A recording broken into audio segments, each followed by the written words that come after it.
Welcome into the Talkin Tide podcast on the Belly Up Podcast Network. I'm Chase Goodbread, sports columnist with the Tuscaloosa News, joined as always by Travis Reier, the longtime senior analyst at BamaOnline.com. The Talkin Tide podcast available to you at Apple Podcasts or wherever you like to pick up your podcast. We're live on YouTube and Facebook as well. The Twitter feed is Talkin_Tide. You can get links to all of our podcasts just as soon as they drop with a follow on Twitter. Give us a like and a subscribe on Facebook and YouTube as well. We're going to be previewing Alabama's fall camp here this evening on a rare Monday night edition of the Talkin Tide podcast. And of course, we want to thank Peterbrook Chocolatier of Tuscaloosa, a fine sponsor who we will be talking a little bit more about later in the program. But Travis, first things first, we turn over it's basically the end of the Talkin Tide year now. We put to bed season 7, and we embark upon new seasons on this show with our annual fall camp preview. So season 8, Ep1 here tonight as we look ahead to this 2023 Alabama fall camp. What about it, Travis? Put up with each other for 8 years on this thing now. The Ocho. Yeah. At Talkin Tide. No, it's been a blast, man. I can't believe it's been 8 years. Kind of like I can't believe Nick Saban is going into his 17th season at Alabama. I can't believe it's been 8 years for us. By the way, Bob Rutherford here checking in on the chat. So, Bob, good to see you. Thanks for joining us.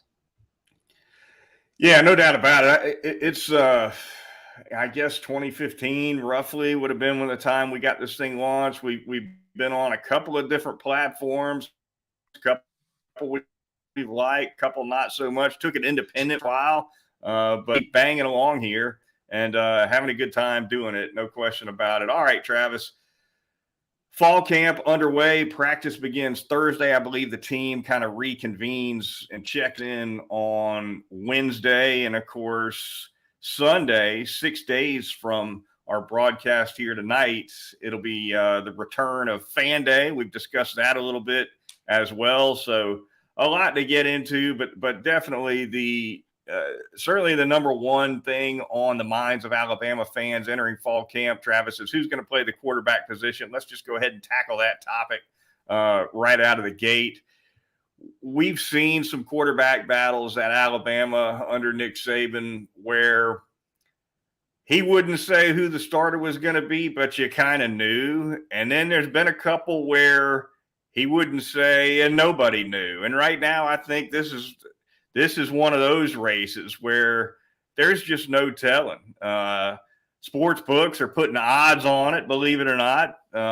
Given Ty Simpson, as a matter of fact, favorite status, he's plus 105, Travis, to start against Middle Tennessee State, plus 140 for Tyler Buckner, plus 300 for Jalen Milroe, which surprised me, certainly. I wrote about that not too long ago in the Tuscaloosa News. Yeah, you know Nick Saban loves to see sports gambling, handicapping as quarterback competition, right? Oh my goodness. You can get down on anything these days, Chase, just the way the man likes it. But yeah, it's you're right. There have been some years where okay, you had two guys, maybe AJ McCarron, Phillip Sims, which in the spring of 2011, that did feel nip and tuck. But by the time they got to that season opener before Alabama went to Penn State there in week 2, you got the sense that it was pretty much AJ. That was confirmed for us up in State College. And maybe that's going to be the case this time around, except there's 3 guys legitimately in this mix. I agree with you.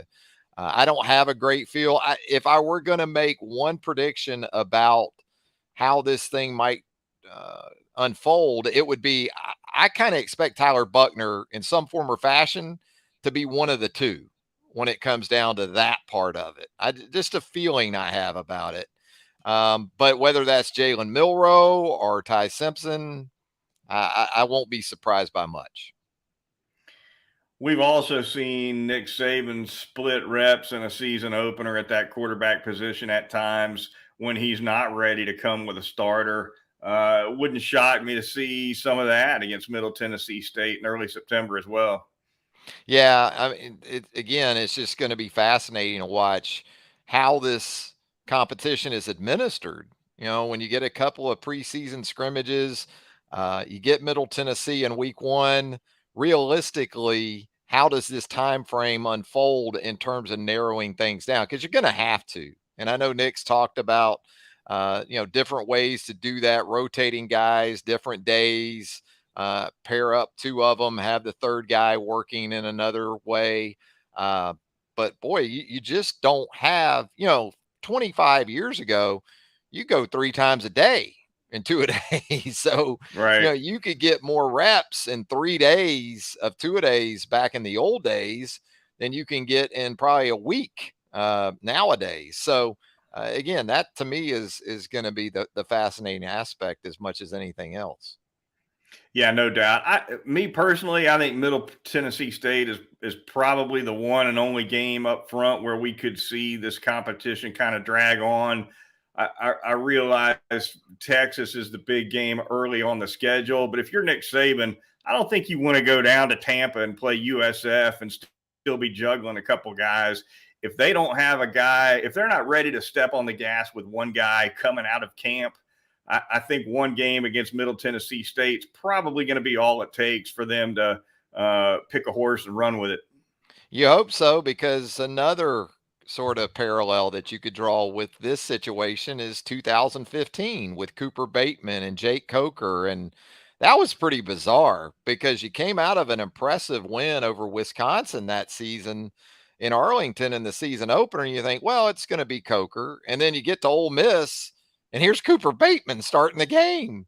And you kind Right. of had to lose a game that year to identify your starting quarterback. And Jake took it from there. They win the national championship. Where Texas comes into this is similar to Ole Miss, because like Ole Miss in 2015, you talk about offensive prowess. Chad Kelly for Ole Miss those years ago. Quinn Ewers this time around with a full stock of wide receivers and an outstanding tight end in Jatavian Sanders. Both of his offensive tackles are back. You better be ready to score some points in week two. So I don't think you want to get beyond Middle Tennessee really without having a good sense of who your guy is. But certainly if you don't, by Texas, you get into South Florida and SEC play after that, you damn well better know. When you move away from quarterback, Travis, and you start thinking about other areas on the team that are going to be spirited competitions in camp, my mind goes certainly straight to left tackle. You're going to see a competition there, I think, between Elijah Pritchett and the freshman incoming Caden Proctor, who, of course, was available for spring practice. Inside linebacker, one area to watch. Wide receiver, another area to watch. But you can almost pick to any unit and see some stiff competition unfolding depending on how things go. And that kind of goes back to tying into the critical nature of the quarterback position, because again, in week two, you're still going to have other areas of this football team that you're still learning about with Texas coming to town. If it were as simple as just needing a quarterback, I don't think there would be as much concern about that week two matchup. And there still would be, because Texas should be formidable regardless. But it isn't just quarterback, it is left tackle. It is, are your wide receivers ready to take another step forward? We've heard all about the talent at that position, and it is there, but the play needs to certainly be more consistent. Is the offensive line going to live up to the expectations? And then defensively, with Texas coming to town, other than Kool-Aid McKinstry there in your back seven, you're going to have some questions to answer. I think Deontay Lawson, if in fact he is the every down inside linebacker, he can certainly get it done in coverage. But there's things to sort out right up the middle of that defense. And also, when you talk about the sub package roles that we both know also well are going to be a big part of all this, nickel, dime, maybe a little base, not as much as we've seen in years ago. So a lot to figure out, no doubt.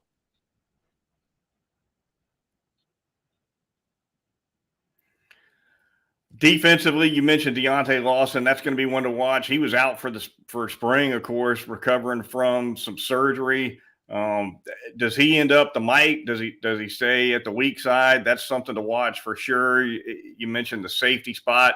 How does Malachi Moore do, kind of stepping into a full-time safety role? A lot of experience as a nickel/dime guy. But you get the sense that he's going to be asked to do more pre-snap, directing traffic, identifying formations, things of that nature. And whether it's Lawson or somebody else, they're gonna need somebody at the mic doing that for the front as well. There is, and that's the concern I have for whoever that guy is, because it's one thing to run the show and to be the play caller, but then to still be able to serve as a presence post snap. It's tough when you got to make those calls and those checks. And then, oh, by the way, now we're playing football and there can't be much in the way of hesitation. You got to be able to play fast and physical. And really, whereas Henry Toa, I felt like, and Nick talked about this many times, unquestionably the guy to handle that play caller job the last couple of years, they didn't have that presence. Really. I mean, I'm talking about a legit presence in the middle of the field. Henry was good. He was productive. There's no denying that.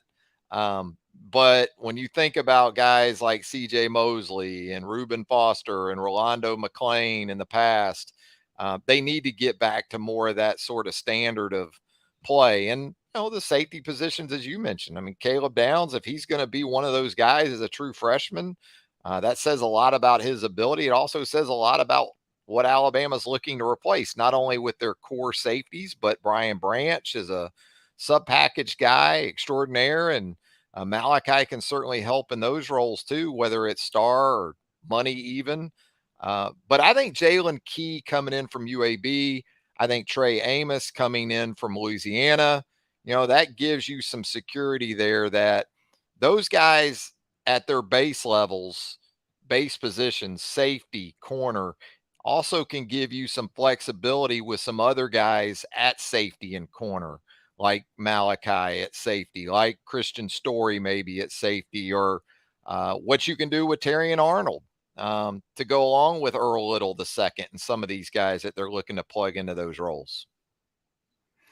Yeah, interesting about this transfer group as opposed to maybe the last couple of years, in that it's going to tell a little bit of a tale on the staff's ability to evaluate some guys that maybe weren't sought after by all the top teams in the country, right? I mean, when Alabama brought in Toa from the transfer portal, everybody kind of knew that guy's going to get plugged in, and as productive as he was against Tennessee, there was little doubt that he was going to step in and be a pretty big production guy. I think the same thing can be said of Jahmyr Gibbs when he came in from Georgia Tech and maybe a couple others. Well, CJ DePrey, Tresman Marshall, the guys you mentioned, they had options, but nobody was. It's not like all of the Power Five was beating down their doors, and so it's definitely going to be, I think, a little bit longer feather in the cap for this Alabama coaching staff if a couple of these guys are able to come in and make a really big difference at positions of need.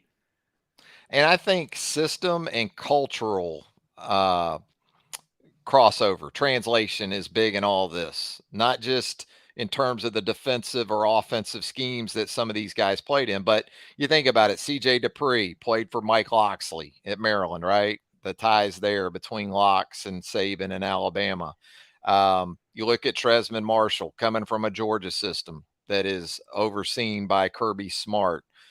Even Trey Amos coming from Louisiana just a couple of years ago, Billy Napier out there at that program. So there's things that line up, and absolutely. And also, I think what the portal's done, maybe we didn't talk about it enough, is it's taken away, I think, a little bit from the secret sauce of Alabama football under Nick Saban, which has always been player development. You just can't count on guys being around for 2 or 3 years. It used to be with just the grad transfer rule available to these guys. They pretty much were going to be with you for 3 years. You were going to get 3 years out of just about every guy you wanted to get 3 years from. Now you're not seeing that as much. So the portal is having to serve in that role. Patience is thin, and only seems to be getting thinner when it comes to And players wanting playing time. advice is probably even worse that a lot of these Right. guys are getting. There's no doubt about it. Yeah, absolutely. I mean, look, a lot of these guys that decide to leave Alabama in December when that first portal window opens, which is typically where you lose most of your numbers. A lot of those guys might not end up playing a lot of football at Alabama. There's some writing on the wall for those guys, but then you have a guy here and there like a Drew Sanders who ends up, leaving leaving a situation in Alabama where he was going to start without any question last season, decides to take his game to Arkansas, ends up being a solid draft pick and a heck of an inside linebacker for the Razorbacks. Well, Alabama could have used a little help at inside linebacker last year, as you just highlighted a few minutes ago. In another era, that would have been Drew Sanders. It didn't sound like either that Drew hung around Tuscaloosa long enough to even hear Nick out. Nick, when he was talking about Drew Sanders at Arkansas and talking about him transitioning in there to inside linebacker or kind of a hybrid backer, Nick said, we kind of had the same thoughts about him here, but Yeah. But he wasn't around long enough apparently to take the meeting. So off to Arkansas he went, one and done with the Hogs, and now he's in the NFL. Craziness, no doubt about it. All right, Travis, let's go around the SEC just a little bit when you consider, and we'll stay in the West. I mean, Georgia's going to be a prohibitive favorite in the SEC East for sure. When you look around the West, though, Travis, final year of divisional play in the league, by the way, do you see it as a race that's totally wide open, or does it more look like an LSU Alabama race to you as it was a season ago? I kind of like LSU to win the division. I think they've got the pieces to do it, but I'm not ready to say it's a 2-horse race either. No, it shouldn't be. I mean, when you look at Texas A&M's roster, Chase, shouldn't it be a try race at least? In the West, the quarterback situation looks good with Weigman, and if it's not Weigman, Max Johnson is a veteran of SEC wars. So the wide receiver talent at Texas A&M, they've got, I think Texas A&M has 5 former 5-stars along their defensive front, and that doesn't include McKinley Jackson, who was a 4-star, who's going to start right over the football for that Aggie defense. So no, I mean, Texas A&M should be very much in that discussion, especially when you consider that Texas A&M, not LSU, gets Alabama at home this year. LSU has to go to Tuscaloosa this time around. So I think beyond those three, my balloting for SEC Media Days, I think I went Ole Miss 4th, Arkansas 5th, State 6th, and Auburn 7th. What about you? I've got Auburn at the bottom of the division. I like LSU at the top. I think they've just got too much at some of the key positions not to pull it off. So if I'm handicapping it right now, LSU at the top, Auburn at the bottom. Alabama, I think the biggest challenger for the Tigers at 2, A&M 3.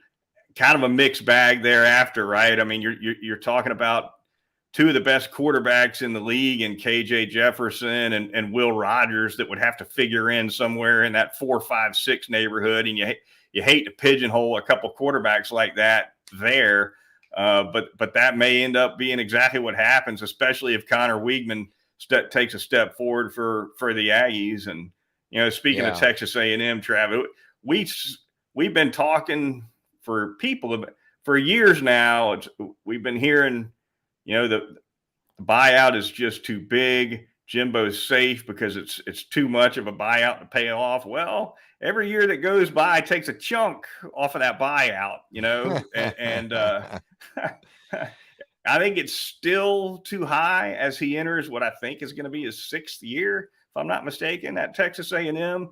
But it's starting to come down, Travis, and I don't think the fan base there wants to hear about another 3rd or 4th place finish in the division. No, they don't. They don't. And at A&M, they can just pass around that brass spittoon, fill it up, Hmm. with the cash, and do what they need to do. There's no doubt. I mean, I'm not going to say it's definitely a make or break year for Jimbo, but anything less in the regular season than 8 wins, maybe 9. And we talk so much about this thing from a conference perspective, but I think Texas A&M, Miami, down in South Florida early in the season is a big, big narrative game for both Jimbo, um, and also Cristobal. I know it's still early for Cristobal, but he needs that kind of win too going into, I guess it's year 2 for him.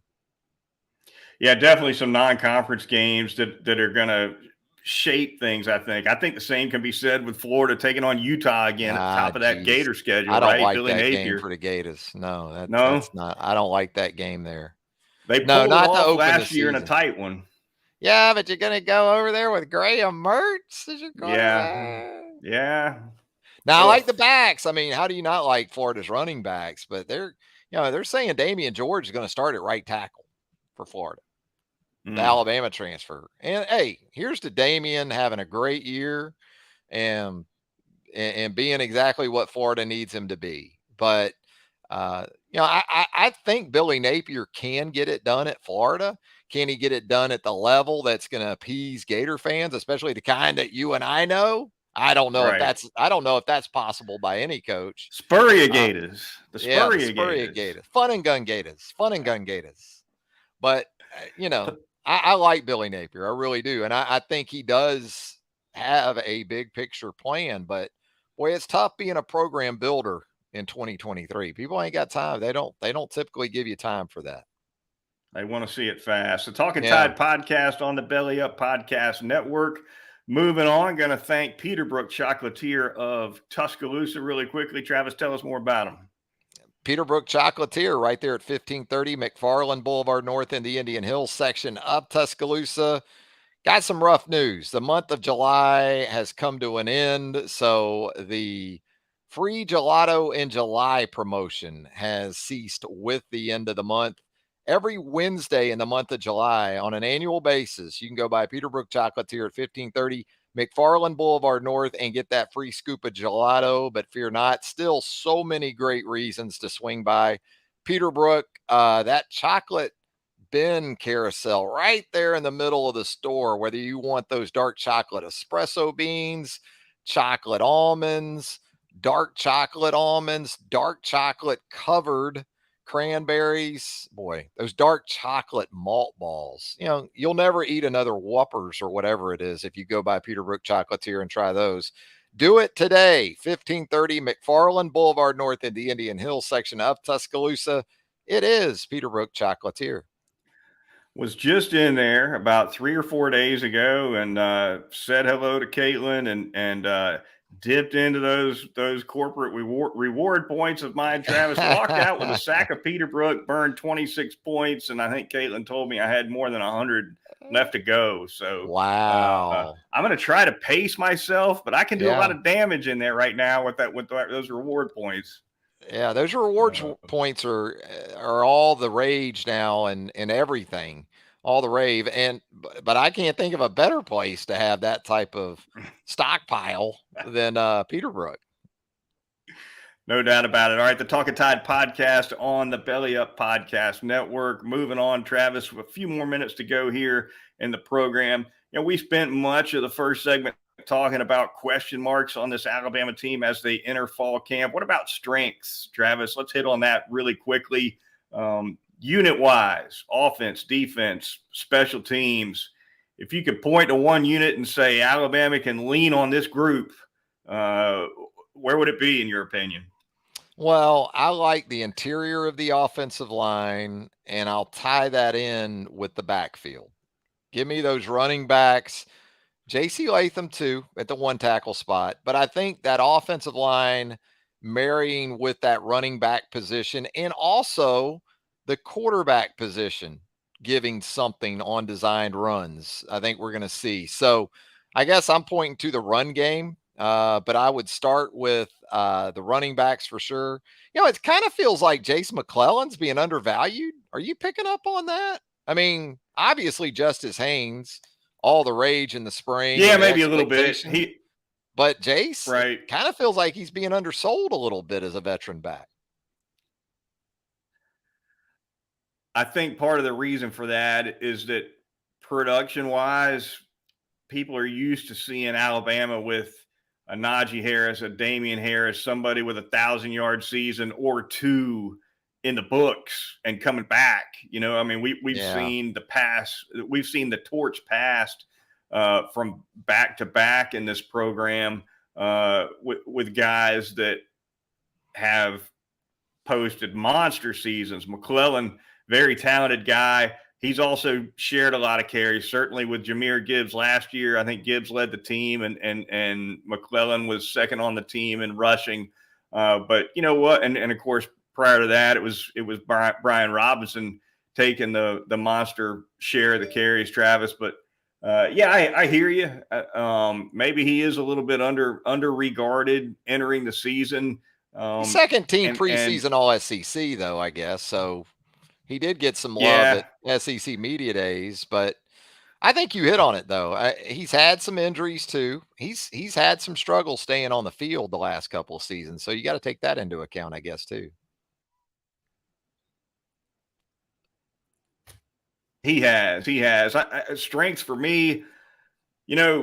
I'm a Terrion Arnold guy, and I'm not sure everybody is. I think he's got a lot of upside, and I think I expect him to be a better football player. He was a little bit up and down last season, especially early in the year. But if Terrion Arnold kind of steps forward the way I think he will, combined with Kool-Aid McKinstry, I like what I see from Alabama with those two guys at outside corner. I think the backfield's going to be solid, like you said. I think the interior of the offensive line brings a lot back, as you mentioned as well. Looking around, though, I think just about anywhere you want to point to, there's at least one area where you're scratching your head a little bit, saying what are they going to be like? Is it, safety, inside line? Is there going to be a dominant defensive tackle? Maybe not, right? That's another area to watch for. Offensive tackle, one to watch. The wide receivers need to be better than last year, no question. The tight end position loses Cam Latu and is facing some turnover as well. So it's going to be an interesting fall camp and to see where these guys shake out in the two deep.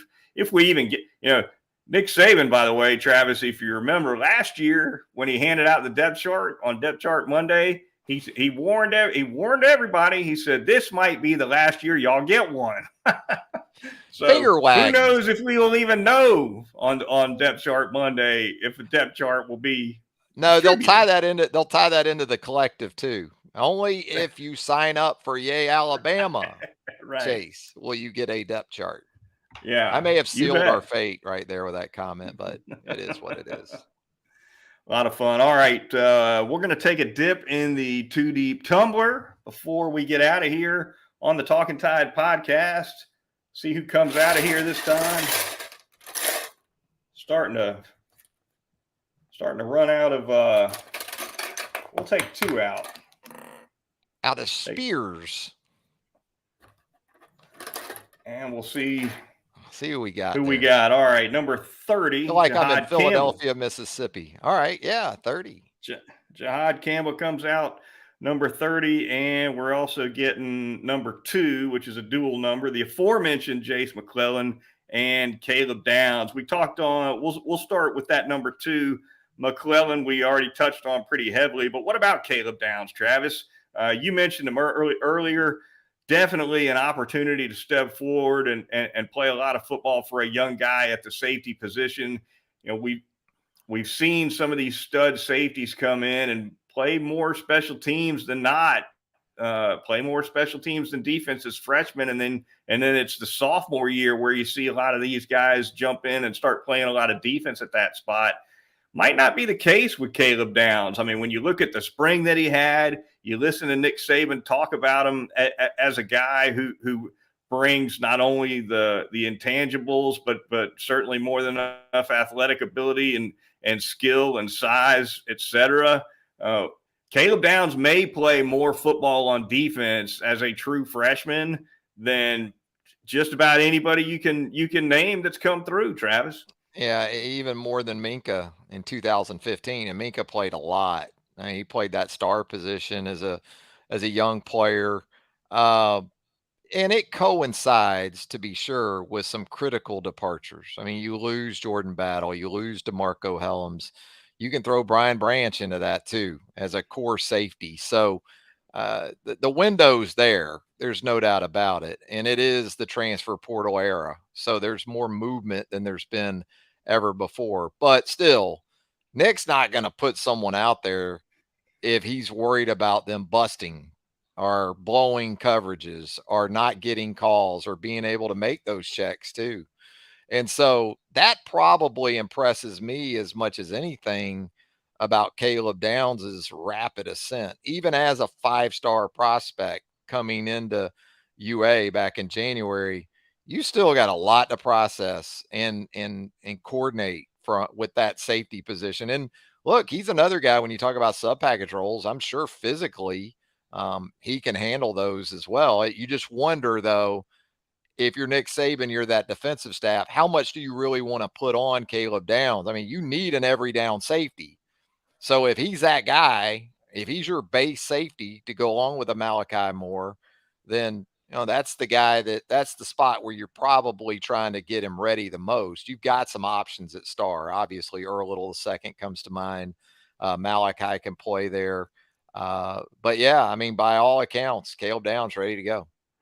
All right, real quick on Jihad Campbell, the inside linebacker. Travis, we saw Nick Saban bring in not only Tresman Marshall out of the portal, but also Justin Jefferson from the JUCO ranks. And so that speaks to a need right there that this coaching staff wants somebody that they can just plug straight in. So competition for sure for Campbell and others at that inside linebacker spot coming in. It's going to be fun to see how that shakes out. Yeah, and Jihad looks like he's made some nice physical gains in that first year in the program. So I think that was a bit of the quest for him early on to get to a point physically, where he could play between the tackles, do everything that's required physically, still, even in this era of offensive football, at that position. And yeah, he's right there in that mix. And as we know, if you're a top 3 guy at inside linebacker, there's a good chance you're going to have a role of some type.